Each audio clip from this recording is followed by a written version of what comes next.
রাসূল তো এতিমদের সর্দার। পৃথিবীর কোন এতিম যেন বলতে না পারে নবীজি আমার ব্যাপারে কি বলবেন, আমি তো এতিম মানুষ, আর তিনি আমার ব্যাপারে কিভাবে আমার দরদ বুঝবেন।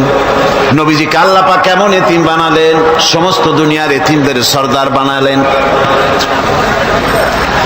মায়ের পেটে যখন তিনি ছিলেন 6 মাসের সময় মায়ের পেটে থাকাকালীন বাপের এতিম হয়ে গেলেন। যখন প্রসব বেদনা শুরু হয়েছে মায়ের, দুনিয়ায় যখন তিনি আসবেন, হযরতে আমেনা ঘরের ভিতরে বসে তার অবস্থাটা কি, এই সন্তান পৃথিবীতে আসতে পারে যিনি সবচাইতে বেশি খুশি হবেন তিনি তো আজ দুনিয়ায় নাই। মনের ভিতরে কত কষ্ট।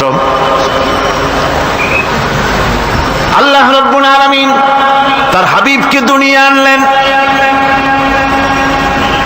রাসূলের দাদা ঘরের সামনে তাঁবুর সামনে দাঁড়ায়া তায়েফ থেকে আগত সাদিয়া গোত্রের লোকদেরকে বলতেছেন, এই ঘরের ভিতরে একটা এতিম বাচ্চা আছে, বেশি টাকা কড়ি দেওয়া যাবে না, যদি দয়া হয় নিয়ে যাও। গরিব মানুষ, এতিম মানুষ দেখে শুনে কেউ আর নিতে চায় না। সবশেষে এলেন ভাগ্যবতী মেয়ে, ভাগ্যবতী মহিলা হযরতে হালিমাতুস সাদিয়া, তিনি এসেছেন। কোনো ছেলে পেলে পায় নাই, সকলের শেষে তিনি এসেছেন। আব্দুল মুত্তালিব বলছেন, এই ঘরের মধ্যে একটা এতিম বাচ্চা আছে, দয়া হলে নিয়ে যেতে পারো। তিনি স্বামীর সঙ্গে পরামর্শ করলেন, এরপরে বললেন যদি দেখতে অন্তত ভালো হয়, মন যদি ভালো লাগে নিয়ে যাব, একেবারে খালি হাতে ফিরে যাওয়ার চাইতে তো ভালো। হযরতে হালিমা বলেন, আমি ঘরের মধ্যে প্রবেশ করলাম, মা আমেনার কোল থেকে শিশু মুহাম্মদ সাল্লাল্লাহু আলাইহি সাল্লামকে যখন আমি কোলে নিলাম, আমি হুজুরের চেহারার দিকে নজর করে দেখলাম, আমার কাছে মনে হলো যেন পূর্ণিমার চাঁদটা আমার কোলে ধরা দিয়েছে। রাসূল কি শিশু মুহাম্মদ সাল্লাল্লাহু আলাইহি সাল্লাম কি যখন নিয়ে বাড়ির দিকে রওনা হলাম, যে গাধা আমার সকলের পেছনে এসেছে সেই গাধা এখন সকলের আগে ছুটে চলে যায়। এরপরে বাড়ি যখন নিয়ে গেলাম, কুয়ায় পানি বাড়লো, গাছে ফসল বাড়লো, খেজুর গাছে খেজুর বাড়তে লাগলো, জমিনে ফলন বেড়ে গেল। রাসূলের দুধ বোন সাইমা রাসূলকে নিয়ে মুহাম্মদ সাল্লাল্লাহু আলাইহি সাল্লাম তাকে দোলনা নিয়ে দোল দিতেছে। কি আশ্চর্য অবস্থা! সাইমা তাকে দোল দিচ্ছে আর বলতেছে, বেঁচে থাকুক মুহাম্মদ সাল্লাল্লাহু আলাইহি ওয়াসাল্লাম, সে দীর্ঘজীবী হোক। কবি লিখতেছেন, কি আশ্চর্য কথা, বেদুইন বালিকা কারে নিয়ে দোল দেয় সে কি তা জানে? বিশ্বনবী মুহাম্মদ রাসূলুল্লাহ সাল্লাল্লাহু আলাইহি ওয়াসাল্লাম এভাবে এতিম অবস্থায় জীবন তার শুরু হলো। যখন তিনি ফিরে এলেন 6 বছর বয়সের সময়, যখন মায়ের কাছে তিনি ফিরে এসেছেন, প্রতিদিন তিনি খেলা দেখতে যান ময়দানে। ইতিহাসের মধ্যে লেখা হয়েছে, মা প্রতিদিন সন্ধ্যার সময় তাকে ফিরে পান। আজকে সন্ধ্যা হয়ে গেছে, শিশু মুহাম্মদ সাল্লাল্লাহু আলাইহি ওয়াসাল্লাম বাড়ি ফেরেন না। কারণ কি, কেন বাড়ি ফেরে না?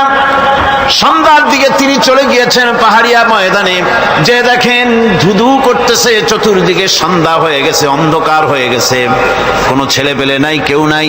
পাহাড়ের পাদদেশে বসে শিশু মুহাম্মদ সাল্লাল্লাহু আলাইহি ওয়াসাল্লাম কাঁদতেছেন। মা প্রশ্ন করলেন, বাবারে সন্ধ্যা উত্তীর্ণ হয়ে গেল, কেন একা একা বসে বসে কাঁদো? তিনি বলছেন, মাজি আজ কদিন খেলা দেখতে আসলাম ময়দানে, প্রতিদিন দেখি যখন সন্ধ্যা হয়ে যায় মুরব্বী শ্রেণীর কিছু লোক আসে, ছেলেকে নাম ধরে ডাক দেয়, ছেলেরা দৌড়ে তার বাবার কাছে চলে যায়, আর বাবা ছেলেকে কোলে নিয়ে মুখে চুমা দিয়ে বাড়ির দিকে নিয়ে যায়। আমি আজ কদিন পর্যন্ত এই ময়দানে এলাম, কোনদিন সন্ধ্যা বেলায় তো কেউ এসে আমাকে মুহাম্মদ বলে একটা ডাক দিল না। আমার আব্বা কি নাই? আল্লাহ রাব্বুল আলামিন আলামিন বলেন, আলাম ইয়াজিদকা ইয়াতীমান ফাআওয়া, এরকম এতিম অবস্থায় পেয়ে আমি কি আপনাকে আশ্রয় দেই নাই? আপনাকে আমি পেয়েছি এতিম অবস্থায়, এরপরে আমি আপনারে আশ্রয় দিলাম। ওয়া ওয়াজাদাকা দাল্লান ফাহাদা, এরপরে আমি আপনাকে পথ হারা পেলাম, আমি আপনাকে পথের দিশা দিয়া দিলাম।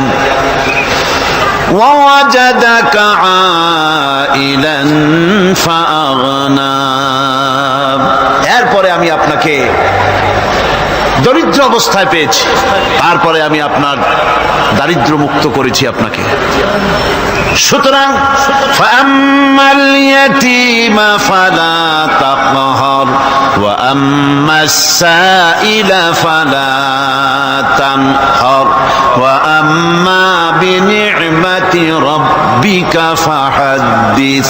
সুতরাং নবী, এতিমের প্রতি নির্মম ব্যবহার করো না, এতিমের প্রতি ভালো ব্যবহার করো, নির্মমতা দেখাইও না।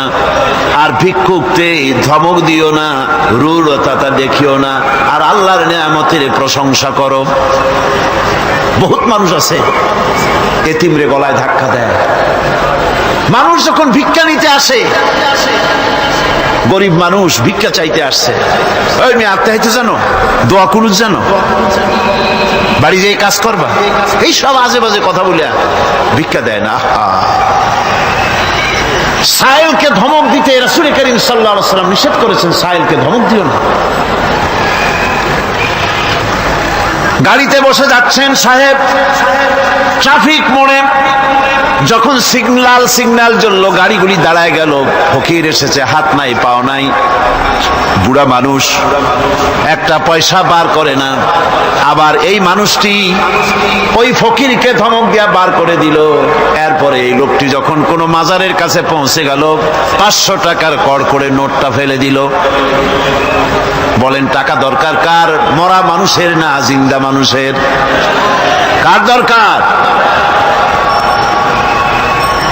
যার টাকা দরকার ছিল তারে দেওয়া হলো না, যার দরকার নাই তারে দেওয়া হলো। এরপরে লোকটা না খেয়ে যখন মারা গেল, পথের ফকির, রাস্তার ফকির, না খেয়ে মারা গেছে। এরপরে তার কাফনের কাপড় নাই, লোকটাকে রাস্তার উপরে শোয়া একটা ছেঁড়া কাপড় দিয়ে ঢেকে রেখেছে। বড় লোকেরা, সাহেবরা তখন গাড়ি দাঁড় করে আর 5টা টাকা 2টা টাকা করে তার লাশের উপরে মারতেছে। এটা মানবতার এর চাইতে লাঞ্ছনা, মানবতার জন্য এর চাইতে গঞ্জনা আর কিছুই হতে পারে না। মানবতার প্রতি লাঞ্ছনা, এর থেকে আর দুর্গতি কি হতে পারে? বেঁচে থাকার সময় 1টা টাকা আপনি দিলেন না, মরে যাওয়ার পর বিদায় হয়েছে বালাই, এখন দেওয়া শুরু করেছে। আমার বন্ধুগণ, এজন্য এতিমের প্রতি দরদ করার জন্য আল্লাহ পাক কোরআনের ভিতরে পরিষ্কার বলেছেন। রাসূল করিম সাল্লাল্লাহু আলাইহি ওয়াসাল্লাম নিজে এতিম ছিলেন, আর এতিমের প্রতি তার এত দরদ ছিল, একবার তিনি ঈদের দিকে নামাজ পড়ার জন্য যাচ্ছেন। প্রতিমধ্যে দেখেন একটা বাচ্চা ছেলে কাঁদতেছে। এই রাস্তায় কত মানুষ গেল, কেউ দাঁড়ালো না থমকে, বাচ্চার ক্রন্দন কাউকে থামাইতে পারলো না। কিন্তু বিশ্ব নবী, দয়ার নবী রাহমাতুল লিল আলামিন বাচ্চার কান্না দেখে পাও বাড়াতে পারলেন না। নবীজি দাঁড়ায় গেলেন, জিজ্ঞেস করেন, ও বাচ্চা, ঈদের দিনে কাঁদো কেন? ঈদের দিনে তো কাঁদতে নাই। বাচ্চা বলে, তোমার কাছে বলবো না, আমি সেই সকালবেলা থেকে বসে আছি, আমি যদি মক্কার আব্দুল্লাহর পুত্র মুহাম্মদ রাসূলুল্লাহ সাল্লাল্লাহু আলাইহি সাল্লামকে পাই, মনের দুঃখ তার কাছে বলবো। বিশ্ব নবী জমিনের উপরে বসে পড়লেন, বাচ্চারে কোলের উপরে উঠায় বলেন, বাচ্চা বলো কি তোমার দুঃখ? তুমি যার জন্য বসেছো আমি তো সেই এতিম নবী, কি বলতে চাও? বাচ্চা বলতেছেন, ইয়া রাসূলুল্লাহ, আমার বাবা মারা গেছে সেই ছোট্টবেলায়, একেবারেই তখন মায়ের পেট থেকে আমি আসার পর বাপ মরে গেল। আমার মা আর একজনের সঙ্গে বিয়ে বসেছে, সেই পুরুষটি আমারে দেখতে পারে না। আমার মা যদি আমারে কোলে করে এসে সহ্য করতে পারে না, আমারে চুমা খাইলে সহ্য করতে পারে না, আমারে খাবার দিলে মা মার খায়। ঈদের দিনের রাতে আমার মা আমাকে বলল, বাবারে তোমার কপাল খারাপ, তোমার বাবা মারা গেছে, তোমাকে সাহায্য করার কেউ নাই, আমি তোমার যত্ন করতে পারলাম না, কোলে নিয়ে সুমাও দিতে পারি না, আমার এমনই কপাল খারাপ। সুতরাং এতিমের দরদ এতিম ছাড়া আর কেউ বুঝবে না।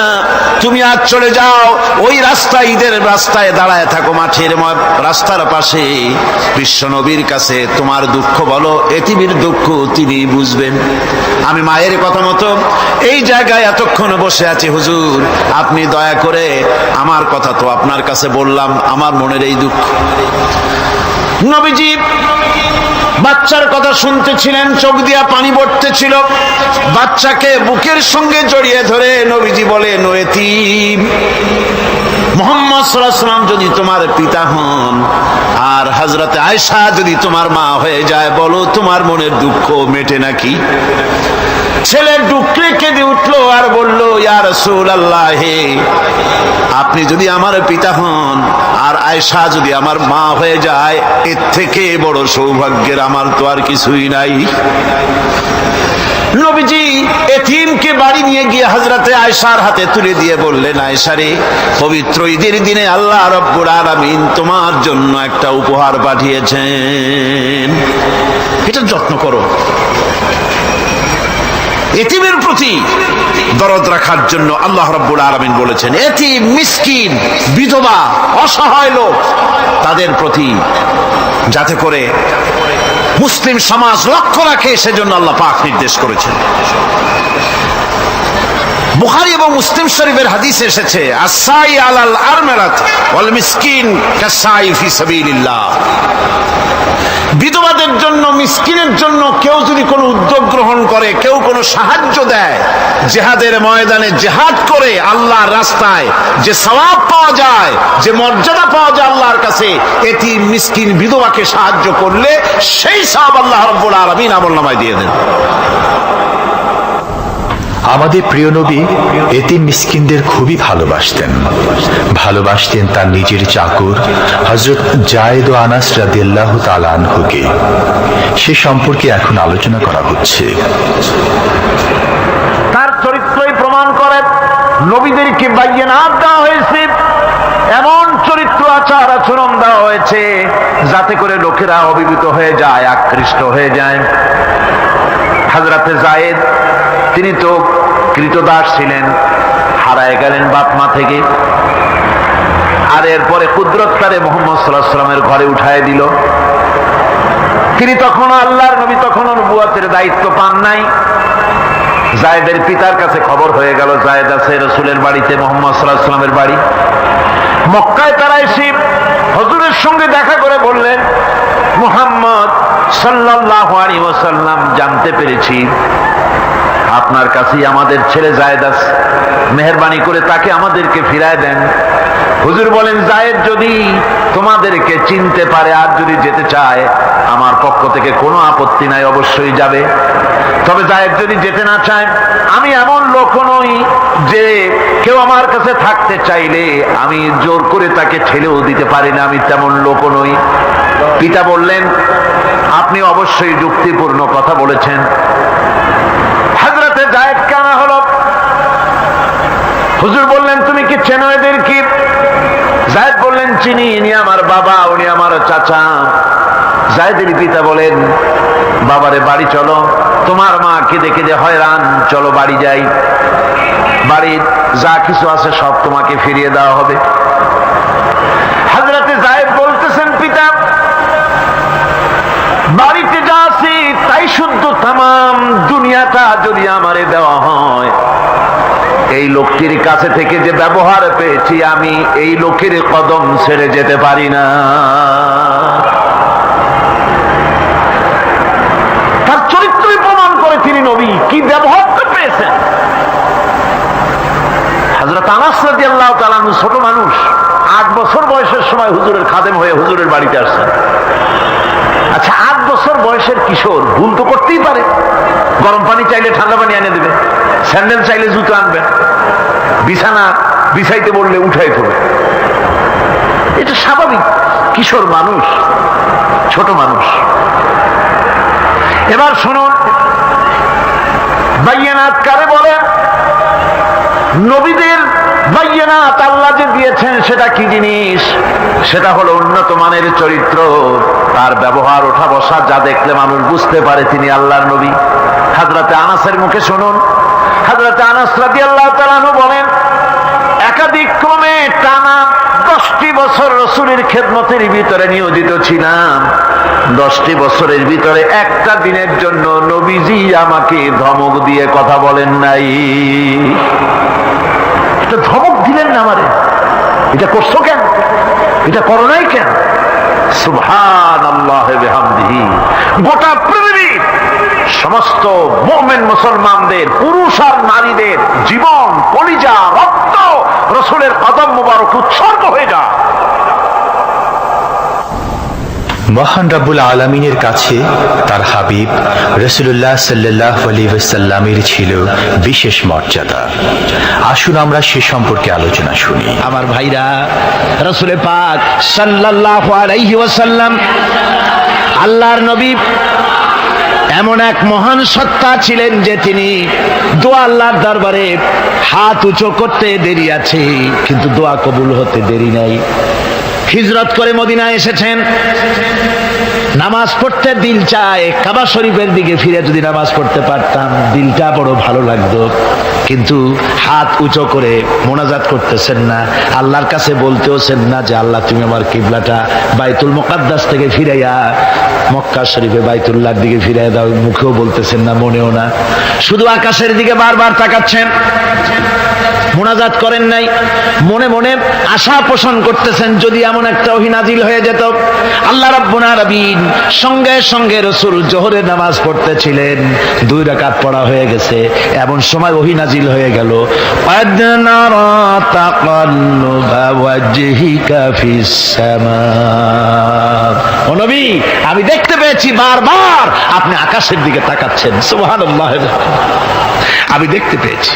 ফালানুওয়ান্নিয়ান্নাকা কিবলাতান তারদাহা ফাওয়াল্লি ওয়াজহাকা শাতরাল মাসজিদিল হারাম।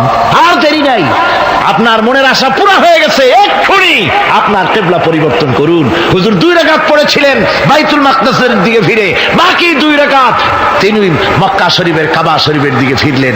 আজও পর্যন্ত সেই মসজিদ আছে, সাক্ষ্য দিচ্ছে নবীর কথা কিভাবে মঞ্জুর হয়। মসজিদে কিবলাতাইন মদিনা মুনাওয়ারায় সে মসজিদ আজও আছে। ভাইরা আমার, রাসূল পাক সাল্লাল্লাহু আলাইহি ওয়াসাল্লাম এত বড় মর্যাদা সম্পন্ন ব্যক্তিত্ব, মহান ব্যক্তিত্বের উম্মতের মধ্যে আল্লাহ আমাদের শামিল করেছেন। শুকরিয়া স্বরূপ আমরা পড়ি আলহামদুলিল্লাহ। জোরে সোরে পড়েন আলহামদুলিল্লাহ। আমার ভাইয়েরা, মর্যাদা এত বেশি আল্লাহ রাসূলকে আল্লাহ রাব্বুল আলামিন দান করেছেন।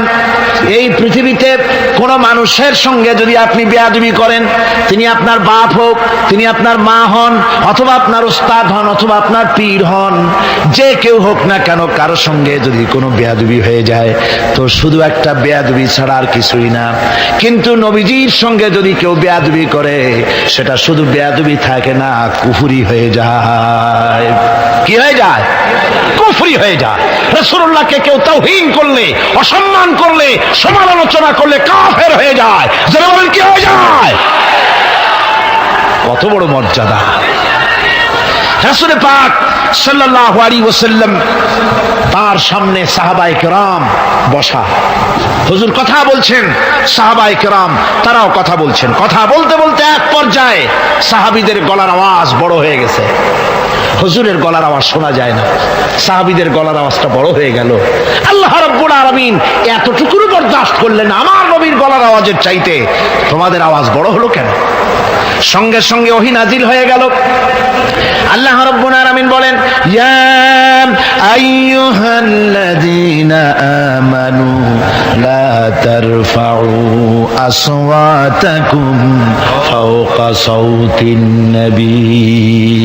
ও বিশ্বাসীরা, খবরদার, তোমরা যারা ঈমান এনেছো শোনো, তোমাদের গলার আওয়াজ যেন আমার নবীর গলার আওয়াজের চাইতে বড় না হয়ে যায়। যদি তা হয়, আনতাহবাতা আমালুকুম, জীবনের সমস্ত ভালো কাজগুলি আমি আল্লাহ বরবাদ করে দেব। আজ পর্যন্ত এই আয়াতে কারিমা রাসূল পাক সাল্লাল্লাহু আলাইহি ওয়াসাল্লামের রওজায়ে আতহারের সামনে সবুজ সাইনবোর্ডের উপরে সোনার অক্ষর দিয়ে এই আয়াতে কারিমা লেখা রয়েছে সুবহানাল্লাহ। সর্বকালের সর্বযুগের সর্বশ্রেষ্ঠ মহামানব, সর্বশ্রেষ্ঠ বিশ্বনবী, আল্লাহর পরে যার মর্যাদা, তিনি হচ্ছেন মুহাম্মদ রাসূলুল্লাহ সাল্লাল্লাহু আলাইহি ওয়াসাল্লাম। রাসূলুল্লাহ সাল্লাল্লাহু আলাইহি ওয়াসাল্লামের